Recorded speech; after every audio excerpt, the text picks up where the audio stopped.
Leicester haven't won at Anfield, Perry Groves, since May 2000, courtesy of goals from Tony Cottee and Theo Gilchrist. What do they have to do to end that long wait tonight, or is it a formality that Liverpool win this game? I think it's a formality, to be honest, Crookie. If you see the way they defended against Newcastle, the way they started, they were all over the place. There was no structure there, which has been unusual because, as you said there in interview, Cricket, they've actually had pulled it back round, didn't they, where they had decent performances. Away from home, they've won their last 3 and haven't conceded a goal. But if you look at the injuries that they have, like James Maddison, obviously has come back from the World Cup and he's still got that sort of knee problem.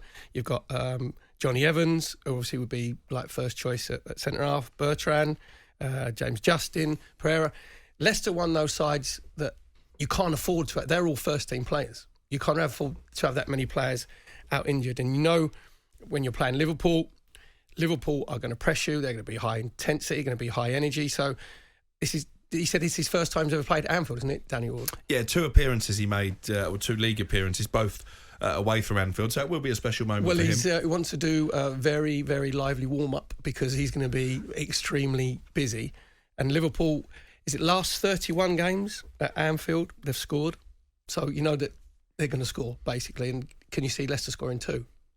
Not really. And you just sense, actually, after a difficult start to the season, that maybe Liverpool are starting to find some momentum. In terms of Leicester, they're going to head into the second half of the season, head into the turn of a year in the bottom half. That's not happened since 2016. Their owners have been quite ruthless in the past. When you look at the fact they dismissed Nigel Pearson after he kept them up, they sacked Claudio Ranieri a matter of months after he won that incredible Premier League title. With that in mind, are you surprised they've kept faith with Brendan Rodgers? Because it's been a pretty disastrous season, let's be honest.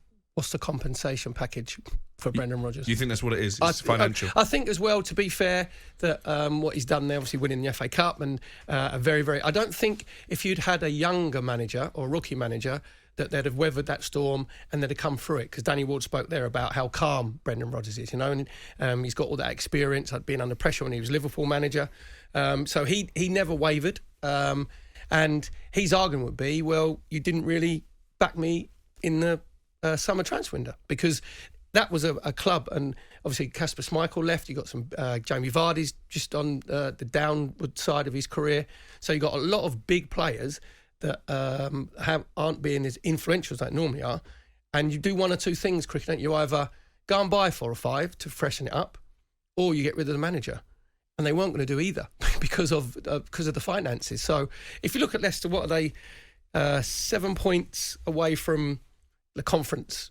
Only 4 clear of the relegation places. They're in no danger, honestly, because of the quality. I mentioned the players there. Because of the quality of the players that they have, then they're in no danger of getting relegated. I think Leicester fans would probably be quite realistic about maybe like a sort of a top 10 finish and have a brilliant run in the FA Cup. And it keeps your season alive. It's shaping up to be a brilliant battle in terms of the top 4, if we're assuming that your old club Arsenal, top of the tree at the moment, and Manchester City, the defending champions, are guaranteed to finish in the top 4.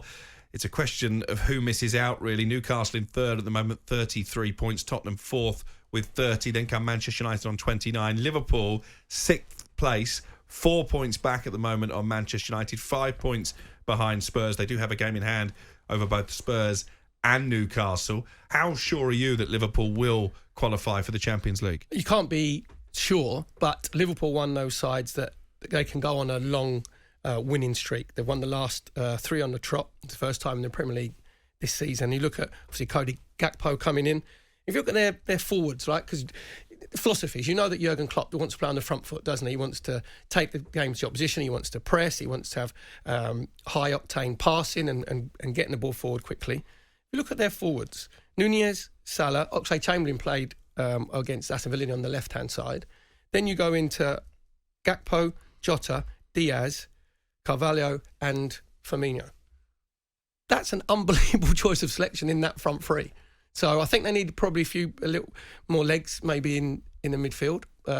So they're not going to get Jude Bellingham, I would have thought, in the January transfer window, but they're obviously in the running to get him probably at the end of the season. It's not a very Liverpool signing, though, isn't it? It's spending, £120 million on one player. It's not really the way that they've done business. Is it definitely 120? Because is there not been reports that there's been a release clause? Or is that just... I was under the impression there isn't a release clause. Oh, right. So all that stuff during the week, someone just made that up. And they just said, I know that the inside information, that there's a secret release clause in there. So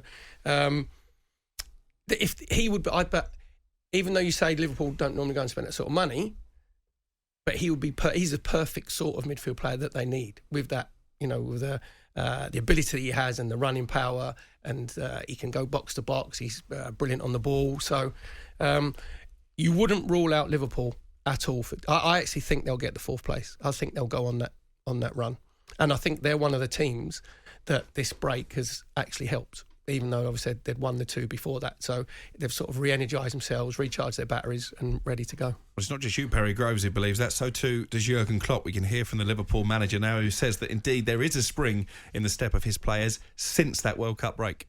With the break we had, and everything is feels really fresh again, to be honest. We are really excited. We are really full of desire to go again and go again and go again, and that's what we have to show now on the pitch, obviously. And the next opportunity for us is the Leicester game. Shortly after that, then the Brentford game, but that's how it is for pretty much all of us. And no, it's all good for the moment. No new injury problems after the game. Not that a lot would come back for the game, apart from Ibu, who is now in training with us. He will be available now as well. No, so positive for this moment, but we know it will be a tough game.